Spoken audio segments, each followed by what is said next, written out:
palsi dan Klamski palsi. Sebelumnya mohon maaf atas perubahan jadwal karena minggu ini sedang persiapan akreditasi rumah sakit.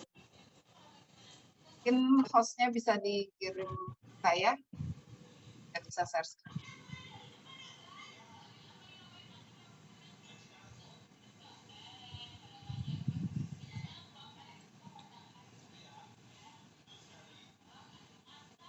Oke, terlihat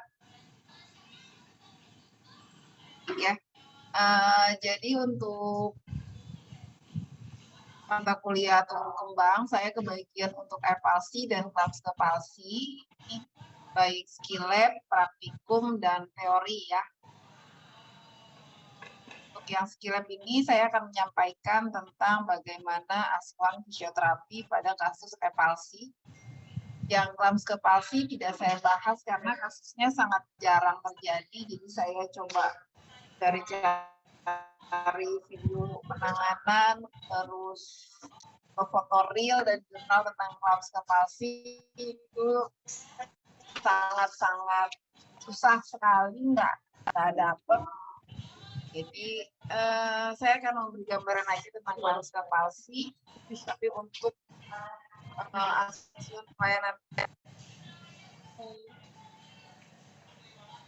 pelayanan fisioterapinya itu yang saya sampaikan adalah tentang palsi.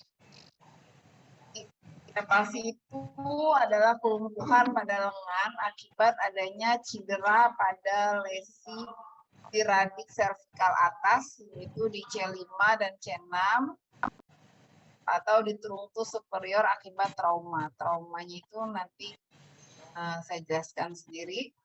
Akibat cedera di C5 dan C6 itu menyebabkan kelemahan pada otot-otot di lengan. Kalau teman-teman lihat gambarnya, ini lengan yang sehat bisa terangkat, tapi untuk lengan yang terkena palsi, dia akan mengulayu seperti ini. Tangannya dari bahu sampai lengan terputar ke arah dalam, internal rotasi, lalu wristnya fleksi, jari-jari juga fleksi. Selain kelemahan otot, terdapat juga gangguan sensorik, yaitu hipestesi pada area di bagian lateral tangan. Sepanjang ini hipestesi semua. Walaupun kita angkat tangannya, ini akan seperti ini. Ini memang cenderung karena posisi internal rotasi, jadi kayak tangannya itu selalu nempel atau mepet di bahunya. Nah, tadi traumanya karena apa? Traumanya 90% disebabkan karena trauma pada saat lahir. Jadi waktu keluar dari jalan lahir, dari kandungan, itu jadi trauma. Jadi kalau proses persalinan normal, yang pertama keluar itu harusnya kepala. Kepala kan kecil ya, jadi dia langsung keluar. Sedangkan bahu kan lalu melebar. Untuk melahirkan bahu, itu kepalanya diangkat ke atas, nanti ini akan keluar bahu bawah. Lalu kepalanya dipindah lagi ke bawah, ini akan keluar bahu atas. Ini yang normalnya. Pada beberapa kondisi, dokter atau bidan itu akan melakukan tarikan yang lebih kencang dari yang seharusnya. Nah, tarikan yang terlalu kencang itulah yang kemudian akan membuat plexus brachialis di daerah C5 dan C6 overstretch, meregang yang berlebihan sehingga bisa putus, bisa hanya robek sedikit, tergantung dari besarnya tarikan yang dikenakan ke pasien. Kondisi-kondisi apa aja yang membuat jadi overstretch itu pertama ada namanya shoulder dystocia. Shoulder dystocia itu tangannya ada di bawah ini tapi terlilit oleh tali pusat. Jadi tangannya keikat tali pusat sehingga waktu diangkat harusnya kan bahunya ikut tarik keluar. Nah, ini enggak, dia tertahan oleh tali pusat. Jadi terpaksa dokter sama bidannya kan narik lebih kencang. Nah, itulah bisa terjadi overstretch. Selain itu pada bayi-bayi besar, bayi-bayi di atas 4 kilo itu beresiko terkena FLC saat dilahirkan normal. Kalau pinggulnya ibunya besar banget, itu bisa nggak mentok, bisa keluar. Tapi kalau luas pinggul ibunya terbatas, ya kalau dia kepentok terus tarik paksa sama dokter dan bidannya, itu juga bisa menyebabkan FLC. Atau letaknya terbalik, bukan kepala duluan, tapi pantat duluan. Kalau anaknya cowok nanti namanya pandu, pantat duluan. Kalau pantatnya keluar duluan kan otomatis jarinya duluan tuh yang keluar. Nah itu bisa mentok juga bahunya. Kayak gitu, tarik lebih kuat lagi. Lalu posisi yang internal rotasi seperti tadi itu sebutannya white tip hands. Kenapa dia bisa berputar seperti itu? Karena tidak ada stimulus rangsangan untuk dia berkontraksi bergerak dari vertikal 5 dan 6. Otot-otot apa aja yang terkena? Itu lengannya jadi aduksi, yang terkena otot deltoid dan supraspinatus. Lalu internal rotasi mengenai teres minor dan infraspinatus, pronasi forearm karena kelemahan supinator dan brachioradialis, flexiris karena kelemahan extensor carpi radialis longus dan brevis. Lalu selain itu ada juga kelemahan pada otot bicep brachialis pectoralis major, subscapularis rhomboideus levator scapula dan teres major. Jadi hampir semua otot-otot yang membentuk kerja dari 1/4 badan ini dan leher sampai setengah ini, depan belakang itu hampir terkena semua. Lihat bentuk tangannya, kenapa disebut waiter tips hand, jadi ini kayak seorang waiter habis terima tips, tangannya kayak mengepal uang seperti itu. Lalu kalau kita cek bisepsnya, referensi bisepsnya juga menghilang. Lalu ada hipestesi di bagian lateral, lengan atas dan lengan bawah. Bagian lateral semua dari atas sampai bawah itu hilang rasanya.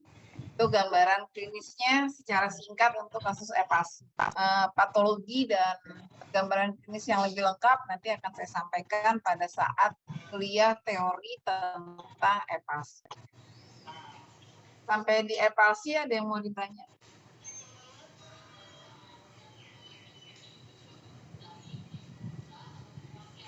Dari saya belum, Ibu.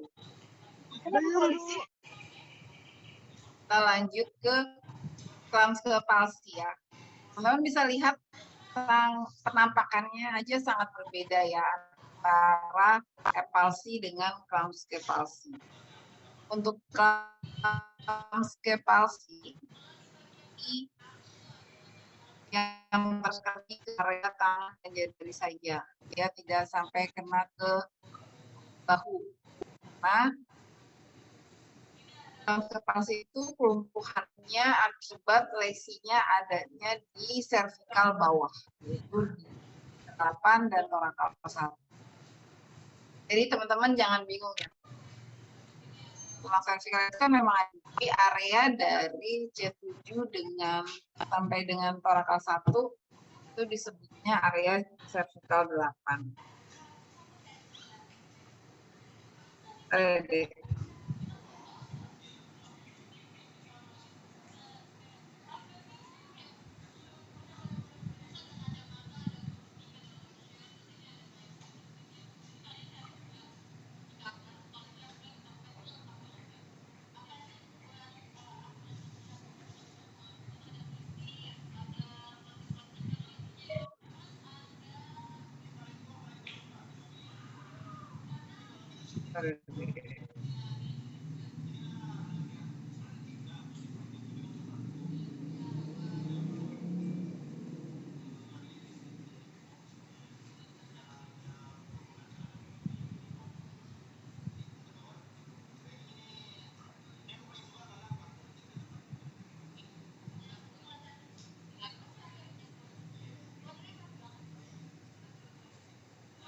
Ini tadi pada C8 dan C1, penyebabnya kalau palsi itu karena trauma saat kelahiran, kalau ini setelah lahir.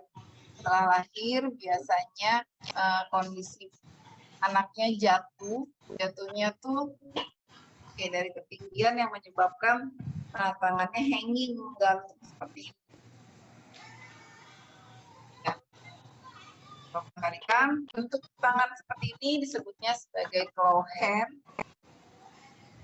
Nah, kenapa dia bisa seperti ini? Kondisi Creutzfeldt palsi, otot-otot di metakarpophalangeal itu mengalami hiperekstensi. Jadi teman-teman bisa praktekin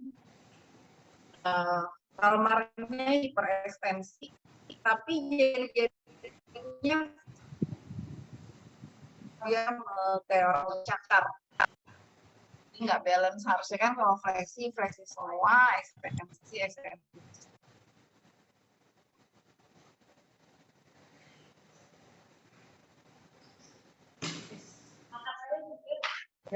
Nah, selain pada tangan, ciri dari Creutzfeldt palsi itu pada area matanya, dia bola matanya, kelopak matanya turun sehingga matanya sempit, terus matanya juga air matanya berkurang, disebut sebagai ptosis, dan kulitnya akan lebih terang warnanya, keringatnya berkurang, kering dan bersih.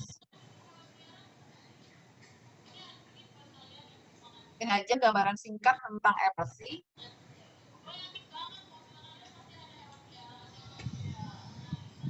Selanjutnya kita tentang asuhan. Nah, contoh gambar tangan Creutzfeldt palsi. Kalau bayi mungkin tidak terlalu lihat karena masih terlalu kecil. Ya, yang lebih besar teman-teman bisa lihat ini di telapak tangannya terstretching ke arah luar, tapi jari-jarinya fleksi. Jadi bentuknya hampir kayak tangannya primata ya. Tangan primata kan cengkram. Oke, kita lanjut ke asuhan fisioterapinya ya.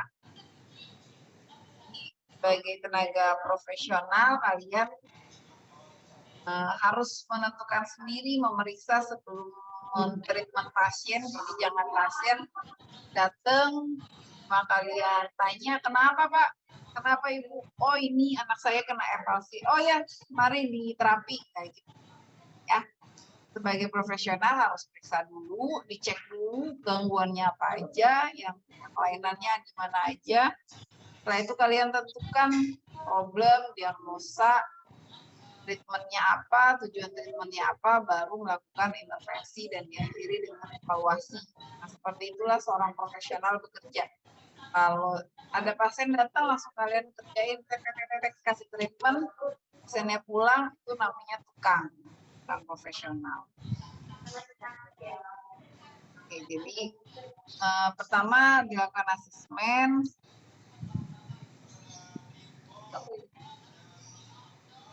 Dan itu ditanya keluhannya apa. Nah, karena masih bayi, maka kita melakukan aloanamnesa. Kita bertanya kepada orang tuanya, nanti biasanya ibunya akan bilang kalau tangan anaknya yang sebelah kurang aktif dibandingkan tangan yang satunya lagi, atau bahkan tidak bergerak sama sekali kalau yang berat. Ya. Dan kalau kasusnya sudah agak lama, kemungkinan akan terjadi perbedaan bentuk dan ukuran. Nah, perbedaan bentuk ukuran antara tangan yang kena sama tangan yang sakit. Antara yang kanan dan yang kiri itu akan berbeda ukurannya. Dan biasanya kalau pasiennya itu masih baru dan sudah terdeteksi oleh dokter atau bidan yang menolong bahwa ia terkena palsi, maka biasanya sudah bawa rujukan dari dokter atau dari bidan untuk ke fisioterapi. Kalau ada keluhan yang seperti ini, untuk meyakinkan bahwa benar itu palsi, teman-teman bisa bertanya ke orang tuanya riwayat kelahiran bayi tersebut. Bayinya waktu lahir beratnya berapa? Apakah termasuk bayi besar atau bukan? Atau lahirnya dengan bantuan forsep atau tidak? Atau tadi letaknya sungsang atau letak normal? Riwayat-riwayat tersebut akan membantu penegakan diagnosa bahwa kelemahan tangan atau berkurangnya fungsi lengan pada salah satu lengan bayi itu memang disebabkan adanya cedera pada plexus brachialis atau yang disebut sebagai EPALS.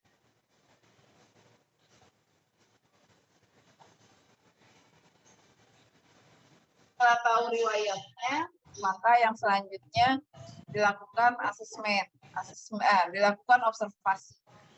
Observasinya bisa statis dan dinamis.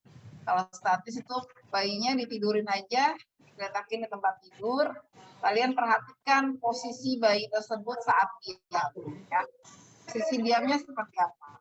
Kalau mau lebih yakin, ini baju bayinya boleh dilepas. Ini nggak pakai baju, cuma pakai pampers aja itu lebih baik ya. Di zaman seperti saat ini, kalau memberikan terapi pada bayi, pada anak-anak, sarankan orang tuanya untuk memakaikan pampers ya. Jangan sampai di tengah terapi bayinya pipis atau buang air besar malah jadi ngotorin tempatnya nggak steril. Ini nggak apa-apa, disarankan pakai pampers. Nah, untuk kembali lagi ke infeksi statis, teman-teman perhatikan dari posisi kepalanya. Biasanya kepalanya akan lebih cenderung menghadap ke arah sisi yang sehat. Dia bahkan kadang kalau yang berat dia abai, merasa tidak punya tangan. Contohnya ini tangan kanan, dan dia merasa tidak punya tangan kanan. Nah, karena kepalanya selalu nengok ke kiri atau ke sisi yang sehat, maka leher di sisi yang sakit itu akan lebih overstretch dan bahunya turun. Ini lengannya internal rotasi, lengan bawahnya juga internal rotasi dan pronasi, wristnya fleksi, jari-jari fleksi. Baliknya di sisi yang sehat, otot lehernya akan memendek karena dia terus menoleh ke sisi sehat. Dia terus kan lama-lama pendek. Kalau udah memperhatikan pasiennya dalam posisi diam, lanjutkan dengan dia posisi bergerak, posisi dinamis. Kasih stimulasi dengan memberikan mainan kepada bayi atau memberi rangsangan bunyi orang tuanya, misalkan stimulasi kayak mau ngajak gendong atau apa. Nah, dari situ perhatikan pergerakan pasiennya ya. Seperti ini. Perhatikan ini pergerakan tangan pasiennya. Ya. Bahunya belum bergerak, tangannya juga belum bergerak. Yang bergerak baru jari-jari. Pergerakan tangannya ada gerakan statis sedikit banget. Nah, kalaupun tangannya bergerak, sudah bergerak, teman-teman perhatikan ada gerakan kompensasi atau tidak. Gerakan kompensasi itu adalah bantuan dari anggota tubuh yang lain yang harusnya tidak bergerak. Jadi gini ya. Bahkan ini bayinya. Dia mau coba angkat tangan, tapi karena berat, dia bisa angkat tapi kepalanya ikut. Dia kalau ngangkat tangan itu kepalanya ikut angkat. Atau tangan ini tidak pernah, kalau gerakin tangan yang sakit, tangan sehatnya juga selalu ikut gerak bareng. Itu disebutnya sebagai gerakan kompensasi. Jadi kalau kepalanya kita fiksasi atau tangan sisi sehatnya kita fiksasi, dia nggak bisa gerak karena geraknya dengan bantuan dari kepala atau dari tangan sebelah atau dari kaki. Jadi pada dasarnya tubuh manusia itu akan saling membantu. Jadi kalau ada satu yang lemah, maka anggota tubuh yang lain itu akan bantu agar si tubuh yang lemah itu tetap berfungsi. Nah, itu namanya gerak-gerak kompensasi dan asosiasi. Itu seharusnya nggak boleh. Kalau mau ngangkat tangan kan, ngangkat aja tangannya. Nggak harus kepalanya gitu kan.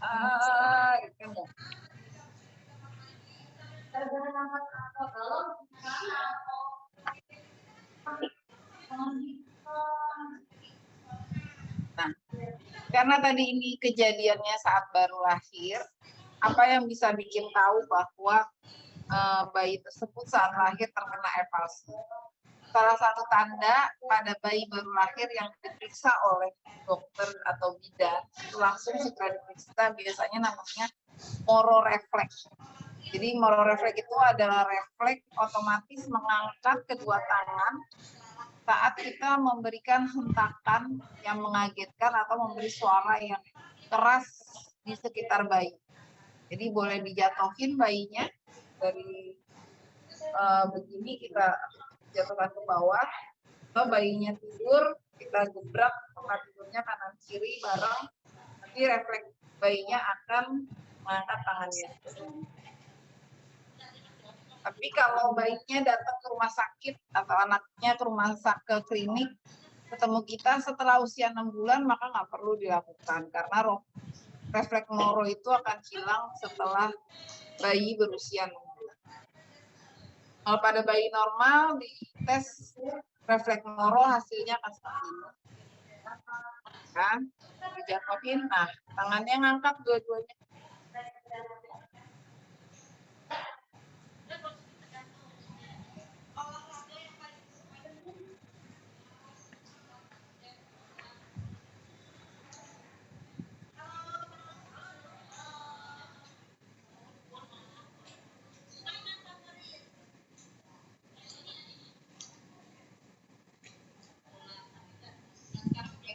Nah, kalau pada bayi epalsi, maka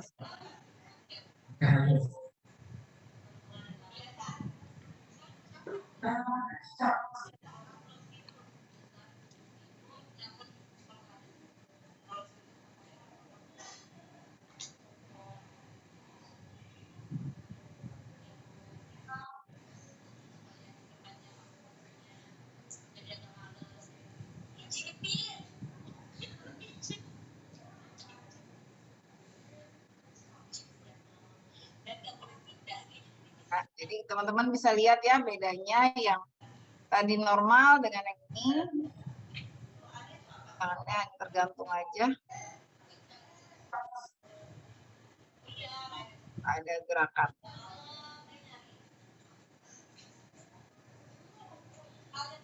Nah, setelah moro refleksnya belum 6 bulan, moro refleksnya beneran positif, ada kemungkinan epalsi, lalu dilanjutkan dengan pemeriksaan ROM. Atau kalau anaknya sudah lebih dari 6 bulan, maka kita langsung melakukan pemeriksaan ROM aktif. Cara periksa ROM aktifnya mudah aja, jadi pasiennya kita rangsang dengan benda-benda mainan, ya, di atas gigi. Ayo ambil adek, ambil. Kan dia tangannya harusnya menggerakkan secara aktif untuk ambil mainannya. Tapi kalau dia nggak ada gerakan, atau hanya sebelah tangannya yang bergerak, ya teman-teman bisa menilai ROM aktifnya hanya berapa kira-kira aja kalau aktif ya, karena sulit buat bayi untuk habis dia ngangkat stop berhenti dulu kita ukur, itu nggak bisa. Jadi untuk aktif tidak usah diukur berapa ROM-nya, berapa derajat, cuman cukup lihat aja bisa mengangkat penuh, setengah, atau hanya sedikit. Sebenarnya sekalian memeriksa ROM ini, teman-teman bisa mengukur MMT-nya. Cuma MMT pada bayi itu lebih sulit lagi, karena kan nggak bisa suruh ditahan ya, dilawan kan nggak bisa. Jadi ROM pada MMT pada bayi pun kita ngukurnya berdasarkan itu aja, gerakannya melawan gravitasi atau tidak melawan gravitasi. Misalkan kalau melawan gravitasi itu gerakan fleksi shoulder itu ya pasiennya tiduran, bayinya tidur terus ambil barang ke atas, dia bisa apa? Kalau ini bisa sebagian, bisa dikasih nilai 3. Kalau nggak gerak sama sekali, kita rubah posisinya menjadi miring. Miring, stimulasi lagi di depannya dikasih mainan, atau kayak kita mau gendong dia biar dia tangannya gerakin ke depan. Kan tidak melawan gravitasi. Kalau ini bisa, mungkin berarti nilainya 2. Kalau ini pun tidak bisa, ya nilai MMT-nya hanya 0 atau 1. Nah, untuk ROM aktif dan MMT, selanjutnya kita bisa periksa baru dengan menggunakan goniometer, yaitu pemeriksaan ROM pasif. Ini cara-cara memeriksanya. Dan sekalian nanti treatmentnya pun seperti itu.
Jadi pegang bayi harus sangat hati-hati sekali.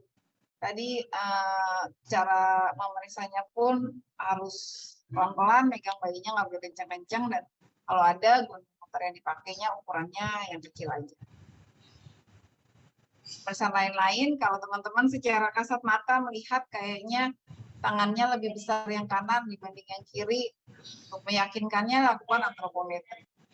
Ukur lingkar lengan atas, lingkar lengan bawah, lingkar pergelangan tangan itu diukur semua. Ya. Nah, untuk pemeriksaan penunjangnya ini juga, oh ya, satu lagi tes sensorik ini juga akan sulit dilakukan karena kita nggak bisa melihat responnya bayi, apakah dia merasakan atau tidak.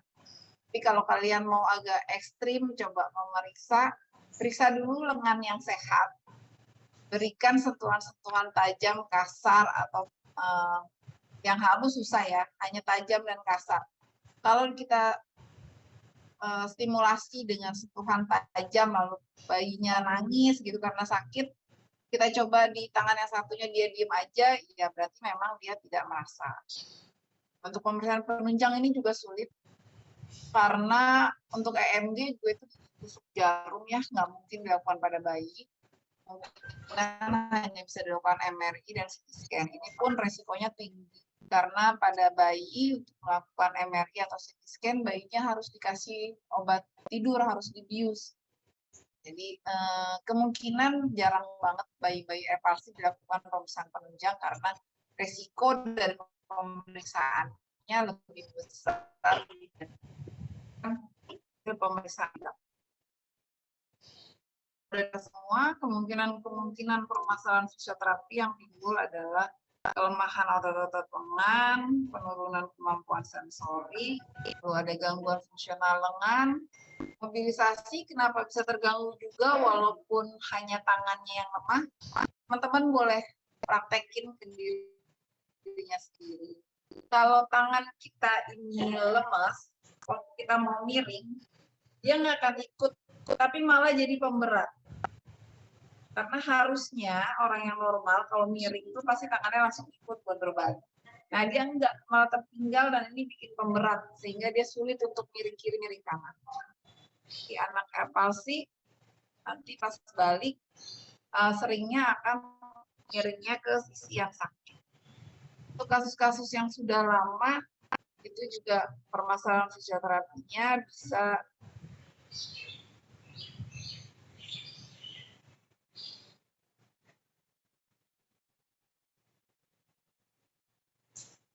Jadi potensi penurunan massa otot dan potensi terjadinya kontraksi. Ini diagnosanya, mungkin diagnosanya bisa teman-teman lebih lengkapi lagi belajar mulai menulis diagnosa berdasarkan ICF. Sudah dapatkan kuliah ICF ya, body function, body structure, fitness dan participation serta environmental factor-nya seperti itu.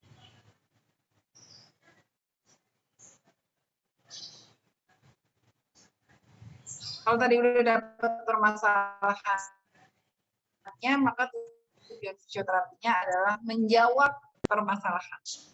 Kalau fungsional lengannya turun, tujuannya adalah meningkatkan. Kekuatan otot menurun, tujuannya meningkatkan.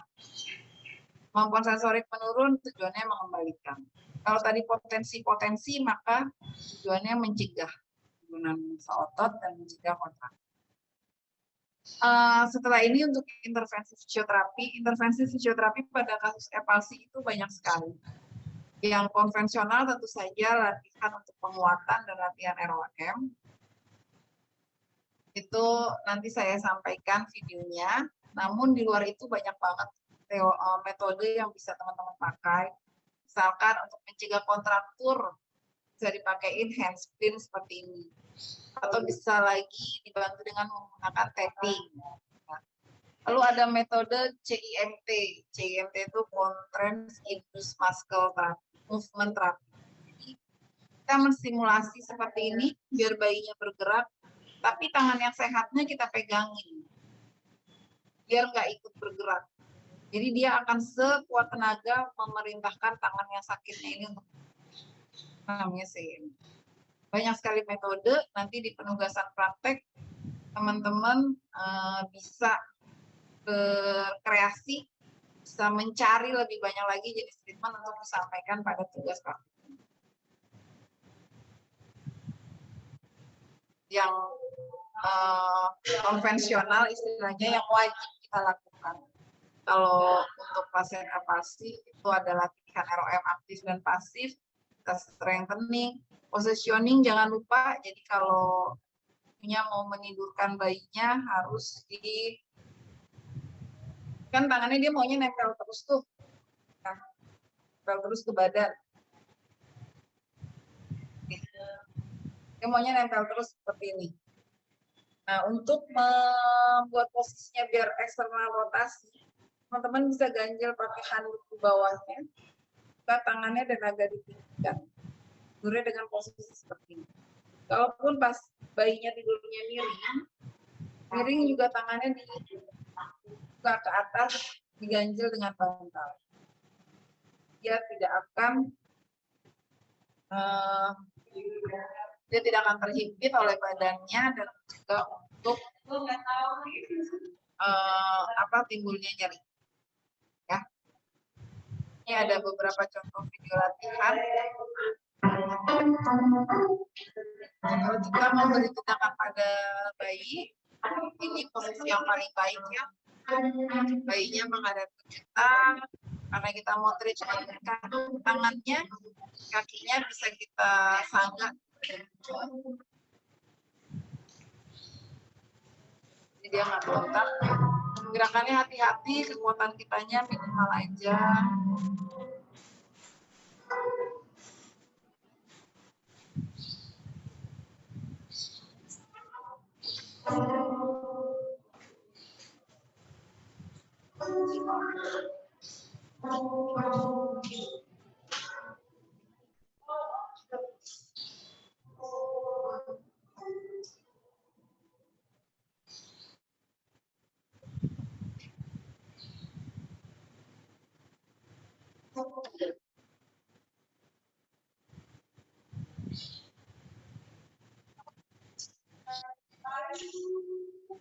Siapa sih baik? Kok kayak gini? Kayak gini.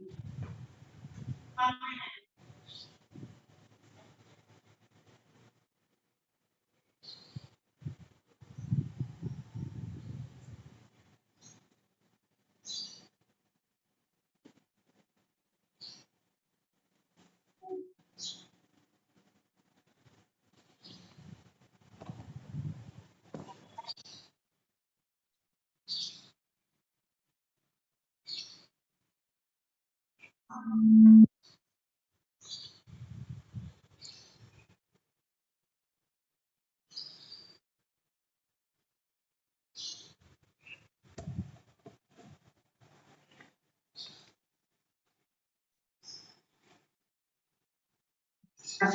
ini yang lebih lengkap lagi.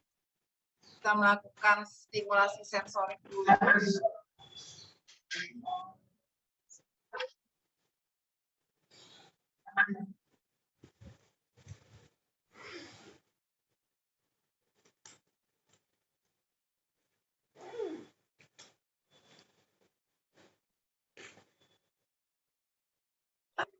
Karena mungkin ototnya sudah spasme atau sudah mulai ada kekakuan, teman-teman juga boleh menambahkan masas ya pada bayi.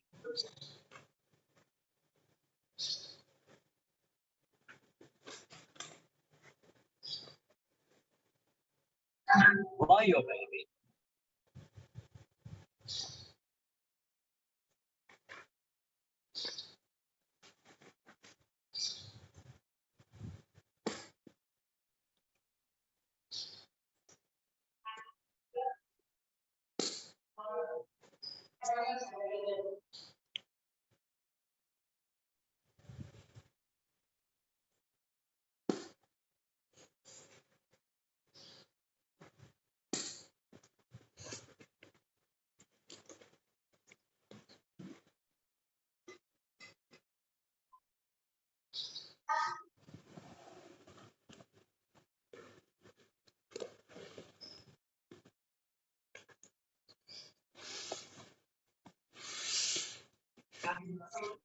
Teman-teman perhatikan cara terapisnya melatih pasiennya. Gerakannya lamban aja, jangan langsung gerakan terburu-buru gerakin. Teman-teman bisa kombinasikan dengan menggunakan mainan.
Apa fotonya?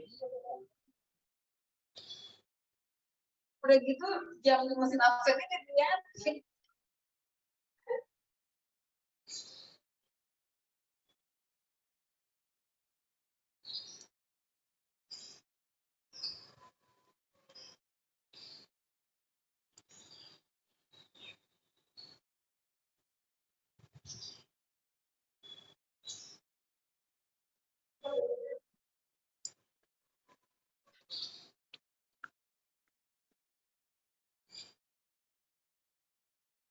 Kombinasi pronasi, jadi semua gerakan ya, baik dari shoulder, elbow juga semua gerakan.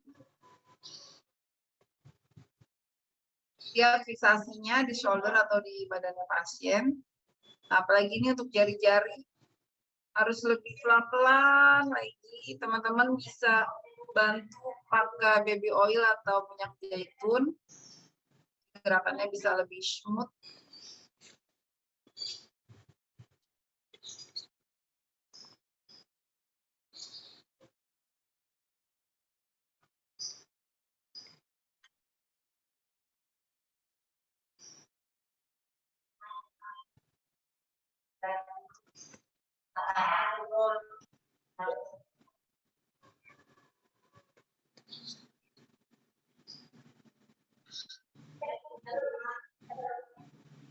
Oke, nah tadi seperti saya sampaikan bahwa treatment pada pasien hepasi itu tidak 1 minggu, 2 minggu, sebulan, 2 bulan langsung sembuh. Enggak. Itu waktu yang lama dan butuh latihan yang rutin.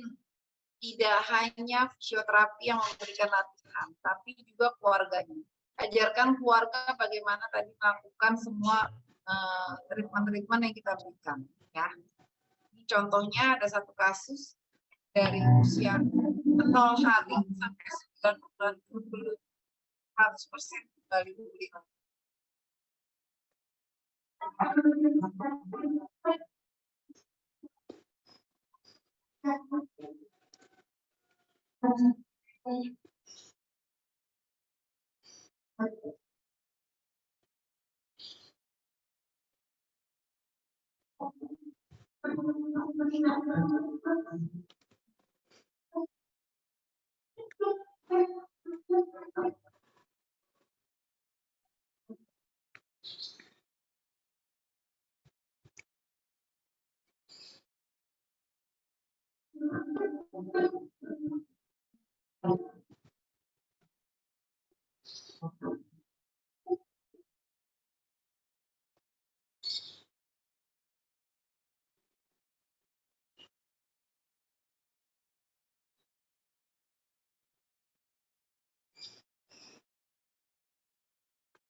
Ya, sampai umur 6 bulan dia udah bisa rakitnya jauh ke atas sampai kepala, udah bisa pegang pipi. Ini kolaborasi yang baik antara keluarga dan terapis.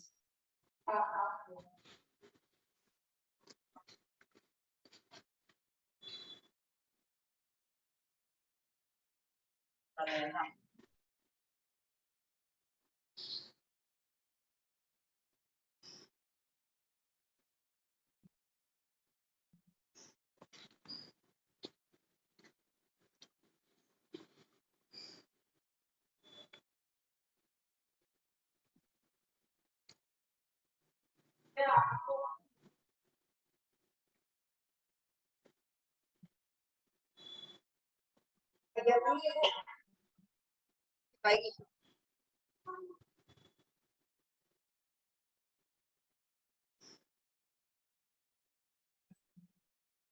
Sekarang bayinya udah 9 bulan pun, walaupun sudah mencapai seperti itu, tapi belum sempurna dan masih menjalani fisioterapi.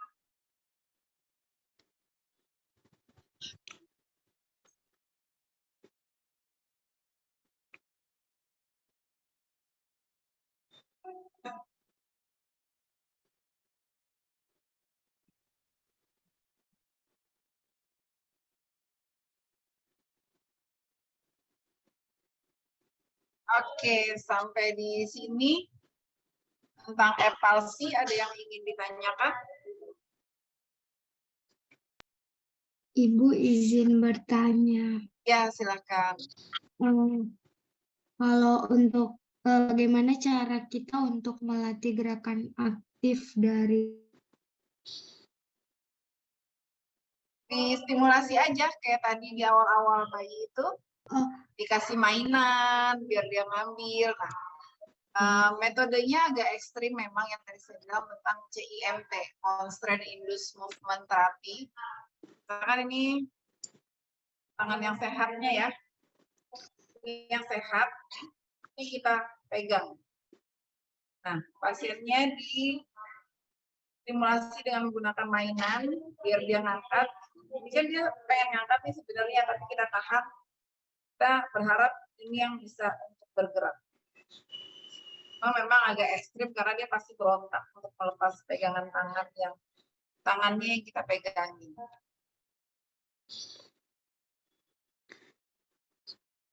Ada lagi?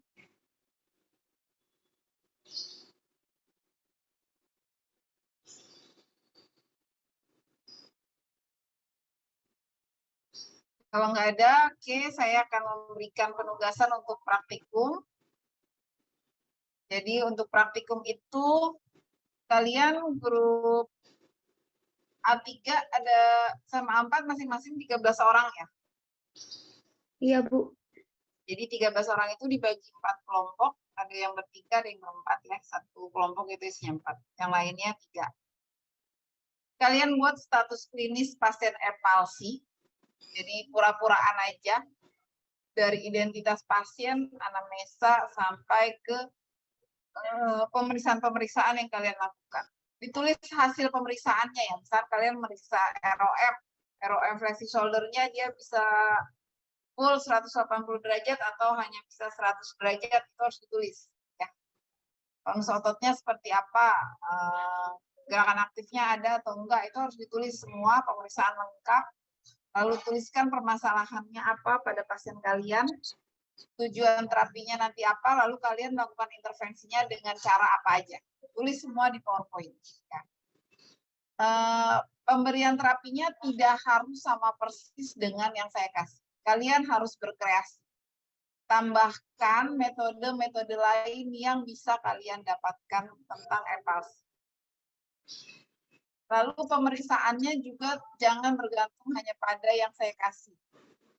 Tambahkan pemeriksaan fungsional lain yang sering digunakan untuk pasien epalsi. Kalian bisa googling di www.sralab.org.id, ini udah saya kasih alamat link webnya. Situ banyak sekali pemeriksaan fisioterapi. Langsung cari aja pemeriksaan untuk epalsi, nanti akan keluar banyak. Pilih salah satu dan coba praktekkan cara mengukurnya untuk pemeriksaan tersebut. Jadi setelah dibikin PowerPoint-nya, pemeriksaan dan treatment yang kalian berikan harus kalian videoin. Pakai boneka aja pasiennya boleh. Jangan pakai teman sendiri, nanti kegedean. Nah kan ini kuliahnya lagi KTK, pakai boneka ya. Terus tugasnya dikumpulin 1 hari sebelum praktek. Ini ada link Google Drive-nya buat kumpulin tugas. Tulis di foldernya itu tugasnya siapa, kelompok berapa. Ya. Itu aja untuk penugasan. Baik, Ada yang mau ditanyakan untuk penugasannya? Ibu izin bertanya, kan tadi itu kalau MMT pada bayi kan cuma yang melawan gravitasi sama yang tidak melawan gravitasi. Nah, itu nilainya itu berapa, Bu? 1, 2. Nggak usah ditulis MMT-nya, nggak masalah kalau pada bayi. Kalian cukup bilang aja bisa bergerak aktif sampai kira-kira sekian ROM, atau nggak bisa sama sekali hanya gerakan jari, itu nggak masalah kalau pada kasus ya, baik Ibu. Ibu nanti bisa minta PPT-nya dari Ibu. Nanti di email alamat emailnya, di WA alamat emailnya di grupnya. Oh ya, baik Ibu. Oke, kalau udah nggak ada, sekian saya cukupkan untuk hari ini. Sampai ketemu lagi di praktek.